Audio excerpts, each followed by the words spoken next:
It's 7:12 on the 12th of November 2025.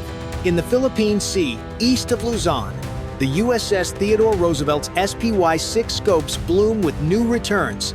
Dozens of contacts, no IFF, unknowns, 200 kilometers, angels low, alarms howl, watertight doors slam, sailors run.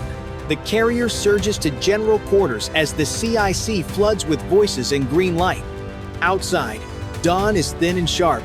Far on the horizon, twin wakes cut west to East China's carriers, Liaoning and Shandong, moving in step with a wall of escorts.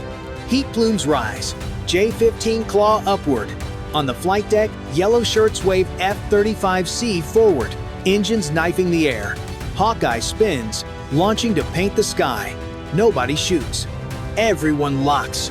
A 8 amperes calls radar illumination from a 52D. Counting down, the watch officer whispers what everyone knows. The next minute decides whether this is just a stare down or the first shot of a new war. Knuckles whiten on consoles. A single bad call could drown a ship. The Philippine Sea isn't just open water, it's the outer ring of America's Pacific defense line. Every tanker, every cargo ship to Japan and Guam depends on this stretch staying safe.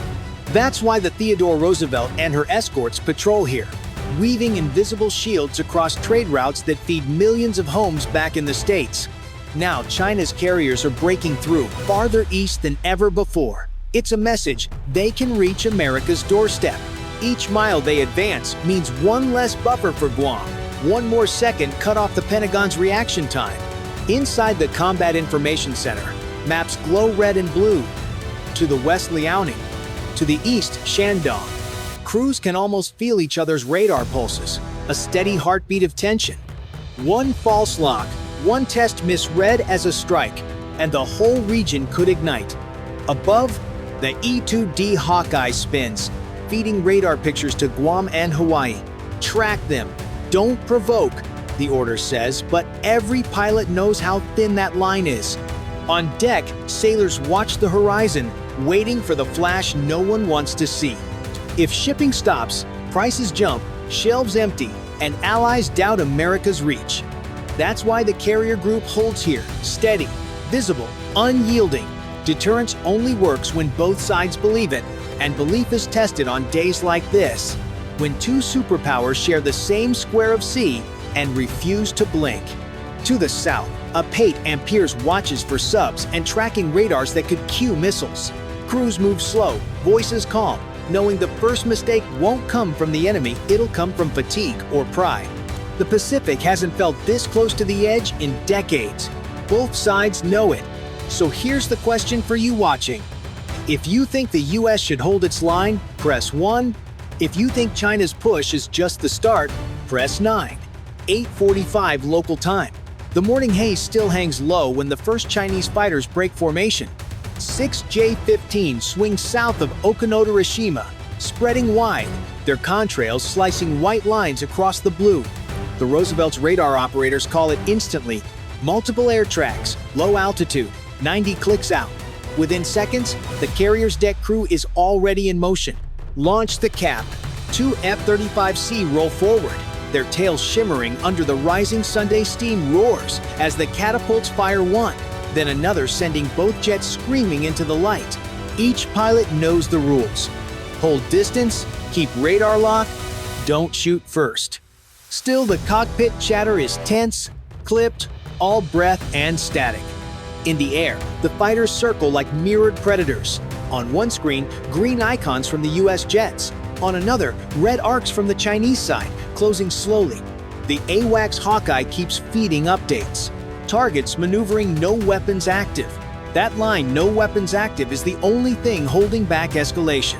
Down below, the cruiser Bunker Hill lights up its SPY-1 arrays, readying its SM-6 interceptors just in case. The destroyer Preble angles to form a defense arc, covering the Roosevelt's flank. Every move is deliberate, broadcast on open international frequencies, so no one can claim surprise. It's choreography made of restraint. Then, at 9:10, something shifts. The Type 52D destroyer within China's group paints the 8 amperes Poseidon with tracking radar continuous illumination, No warning, no apology. In the CIC, that's as close to a trigger as it gets. "They're locking our bird," one operator shouts. The Poseidon dives to sea level, countermeasures armed but unused. Everyone's waiting for the order that doesn't come. On Roosevelt's bridge, the air boss leans over his mic. "Maintain posture. Eyes on. No sudden moves." He knows that any missile launch, even defensive, will turn this from a test into a war. The seconds stretch. Finally, the Chinese radar flickers off. Silence. A collective breath fills the room. Up above, the F-35C maintain station, watching J-15 return to their carriers just as carefully as they came. The ocean looks calm again, but it isn't. Both sides have measured the other, and both know how thin the line truly is. By 10:20, the calm is gone. New radar pings appear, unmanned drones, small and fast, skimming the waves just 40 meters above the water. The CIC crew leans forward. Surface contacts, probable recon drones, 20 knots inbound. Nobody knows if they're armed, but they're headed straight for the US formation. The Preble shifts its bow, guns rotating to track the specks on radar. Its deck crew braces, eyes fixed on the horizon where the sea and sky blend into a single gray line. Overhead, F-35C swoop lower, sensors humming, trying to lock eyes on the intruders before the ships do. The carrier group forms a protective shell around the Roosevelt, tightening every kilometer of distance like a clenched fist. Then, one drone dives closer, too close. A burst of static floods the radar, followed by a short, sharp alarm. Jamming signal detected. A wall of white noise fills the screens. The Bunker Hill responds instantly, switching to backup systems, sending coded flashes to confirm visual contact. Eyes only, maintain formation, comes the command. Sailors on open decks raise binoculars, watching shadows skip across the water. One wrong move now could look like an attack. And in this silence, every second stretches forever. At 10:42, a J-15 pair cuts in from altitude, weaving above the drones. Whether it's escort or intimidation, nobody can tell. The F-35C rise to meet them, just close enough to make both sides twitch. The Pacific sky turns into a chessboard of mirrored. Moves, one climbs, one dives, one locks, one blinks. Inside the Roosevelt CIC, tension hums like electricity. "They're testing us," a junior officer mutters. The commander nods.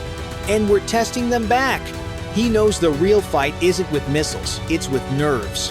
When the jamming finally stops, the drones turn away, vanishing into the haze. No one fires, but the meaning is clear.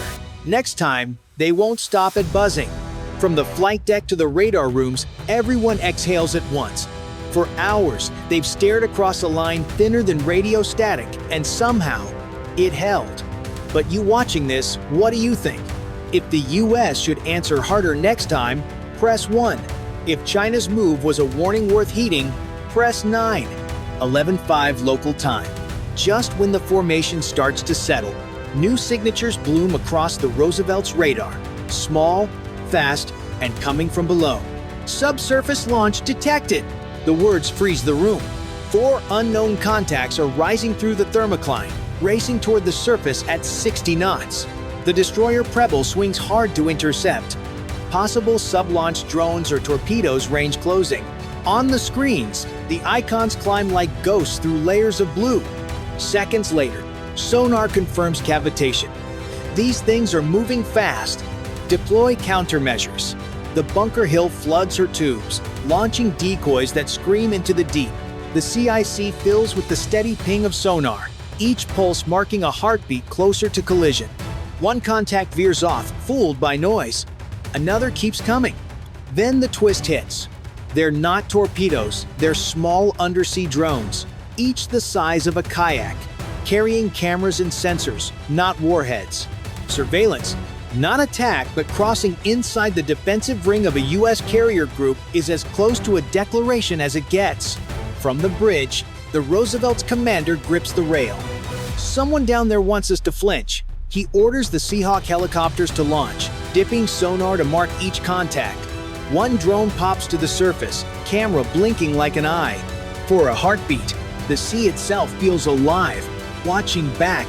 Up in the sky, the J-15 return, circling higher this time, as if guarding whatever's below. The F-35C shadow them, forming their own silent barrier above the waves. The drones disappear one by one, diving deep again, leaving the water scarred with wake lines. The fleet doesn't chase, it just listens, waiting for what comes next. 12:08 local time. Clouds roll in from the west, flattening the light across the ocean. On the Roosevelt, the command deck hums with a single low tone. Contact alarms. Multiple launches airborne, someone shouts. The Hawkeye confirms seconds later 6 more J-15, this time armed. The F-35C respond immediately, rising into formation like blades drawn from a sheath. Down below, the carrier's escorts shift into combat spread. Bunker Hill opens its missile hatches, the steel lids glinting like cold mirrors. Preble swings wide, radar arrays pulsing white across the gray water. Then, another shock, electronic jamming surges again, stronger than before. Screens flicker, targeting reticles freeze. Lost track on 2 bogies, an operator yells. The room feels smaller, hotter. The commander grips the console. Manual targeting, no one fires unless fired upon. Outside, the F-35C closed the distance 30 kilometers, then 20. The J-15 break into pairs, diving and climbing, trying to bait a shot. "Weapons hot," the lead American pilot says, thumb hovering above the trigger. He can see their helmets. It's close enough to feel like looking through a mirror. The Roosevelt rolls slightly as the carrier turns into the wind. On deck, crews secure everything that isn't bolted down. A single spark now could light the fuse. The order goes out. Activate CIWS. Keep it cold but ready. The metal turrets whir to life, guns locked forward, spinning at idle. Then the moment hits one of the J-15, suddenly drops a flare, cutting across the American formation. For a split second, every system reads it as a missile launch. Alarms scream, automatic defenses armed, but the commander slams override. "Hold fire, it's a flare!" Silence follows, broken only by the distant roar of engines. For half a minute, nobody breathes. The line between control and chaos hangs by one decision. Then, slowly, the J-15 climb, turning east, heading home. The F-35C shadow them until they vanish into the clouds. Down in the CIC, the commander exhales. "That's the closest we've come," he says quietly. "And next time, there won't be a warning." The crew nods, the tension still in their eyes. The sea feels vast again, but nobody believes it's safe. 14:45 local time. The horizon clears. The 2 carrier groups drift apart, China's fleet turning west, the US heading east. No missiles, no dogfights, not a single shot fired. But everyone on those decks knows they just walked the edge of something historic. In Roosevelt CIC, the lights dim to normal. The tension doesn't fade, it just sinks deeper. Voices stay low. Somewhere in Guam, an alert status remains at DEFCON 3. For the first time since the Cold War, both nations have tested each other at full reach. China proved it can project power far from shore, while the US proved it can see and shadow every move. The message from both sides is the same. We're ready, we're watching, and we're not backing down. Aboard the Roosevelt, the crew watches the last dots fade from radar. No celebration follows. Just quiet maintenance, the rhythmic hum of turbines, and the realization that the next encounter could go differently. Deterrence, after all, only works until it doesn't. Above, a lone F-35C patrols the empty sky, its wings glinting in the late afternoon Sunday. The radio crackles with routine chatter, but every pilot hears the unspoken question, what happens next time? Will it be another standoff, or the first exchange of fire in a new kind of Pacific War? Washington and Beijing both issue calm statements within hours, professional, controlled, no threat intended. But everyone watching the news can read between the lines. The balance held today, but tomorrow could tip with just one radar lock. One flare, one mistake. Allies take note. In Tokyo and Manila, staffs scrub the day's tapes, mapping every move against their own procedures.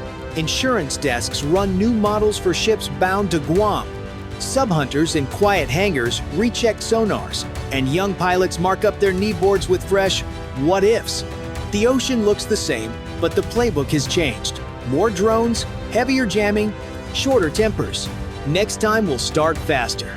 And now, your move. If you believe America must stand firmer in the Pacific, press 1. If you think a quiet step back could prevent the spark, press 9.